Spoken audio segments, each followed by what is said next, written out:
Assalamualaikum warahmatullahi wabarakatuh. Perkenalkan, nama saya Kartika dengan NIM 2223020 dari Program Studi Akuntansi STIE KBP Padang. Baiklah, di sini saya akan menjelaskan sebuah artikel untuk memenuhi tugas 8 dengan tema ESG. Judul artikel saya adalah Faktor-faktor kinerja lingkungan, sosial, dan tata kelola dalam tinjauan komprehensif literatur. Yang pertama adalah teori yang terkait dengan ESG. Artikel ini membahas ESG sebagai paradigma utama dalam menilai kinerja keberlanjutan perusahaan, berdasarkan dengan konsep Corporate Social Responsibility atau CSR dan Corporate Social Performance atau CSP. ESG mencakup 3 pilar utama: lingkungan, sosial, dan tata kelola, yang masing-masing memiliki indikator spesifik seperti perubahan iklim, hak asasi manusia, dan independensi dewan. Teori yang digunakan dalam artikel ini menyoroti pentingnya faktor internal seperti karakteristik perusahaan, CEO, struktur organisasi, dan faktor eksternalnya adalah industri, negara, regulasi, dan budaya. Dalam memengaruhi kinerja ESG, dalam literatur manajemen strategis, faktor internal biasanya dianggap lebih dominan dalam menjelaskan variasi kinerja perusahaan. Namun, ESG peran faktor eksternalnya sangat signifikan dan seringkali diabaikan dalam penelitian sebelumnya.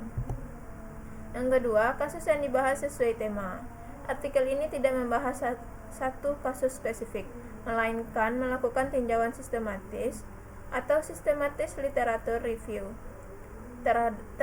terhadap 153 publikasi terkait faktor-faktor penentu kinerja ESG di berbagai negara dan industri. Fokusnya adalah pada perbedaan hasil penelitian terkait ESG yang disebabkan oleh variasi konteks negara, perbedaan menyediakan data ESG, serta kurangnya standarisasi dalam penilaian ESG. Yang ketiga adalah objek penelitian atau sampel penelitian. Objek penelitian dalam artikel ini adalah literatur ilmiah yang membahas faktor-faktor yang memengaruhi kinerja ESG perusahaan. Sampel yang dianalisis terdiri dari 153 artikel yang dipublikasi di database Scopus dan Web of Science, sehingga cakupannya cukup luas, baik dari segi wilayah geografis maupun sektor industri. Hanya 21 artikel yang terbit sebelum 2014, menandakan fokus pada perkembangan terkini dalam riset ESG.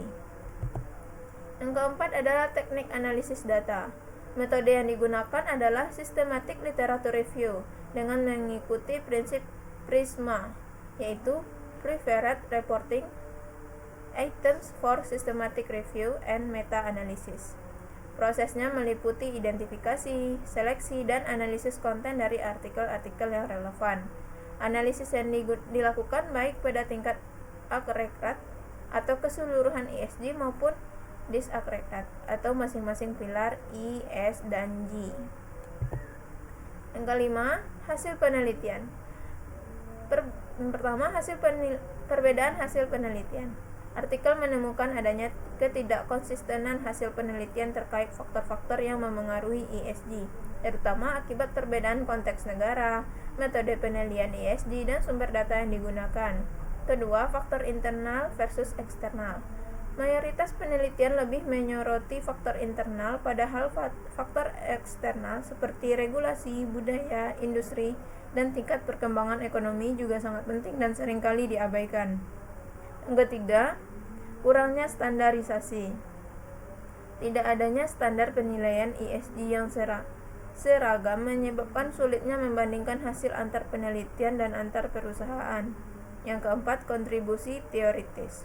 Studi ini menawarkan kerangka kerja baru yang mengintegrasikan faktor internal dan eksternal, serta menugaskan perlunya pendekatan yang lebih komprehensif dan kontekstual dalam penelitian ESG. Kelima, implikasi praktis. Temuan ini dapat dijadikan panduan bagi perusahaan yang ingin meningkatkan kinerja ESG secara berkelanjutan, serta bagi penelitian untuk mengatasi kekurangan dalam studi-studi sebelumnya. Baiklah, sekian hasil review artikel saya. Saya ucapkan terima kasih. Assalamualaikum warahmatullahi wabarakatuh.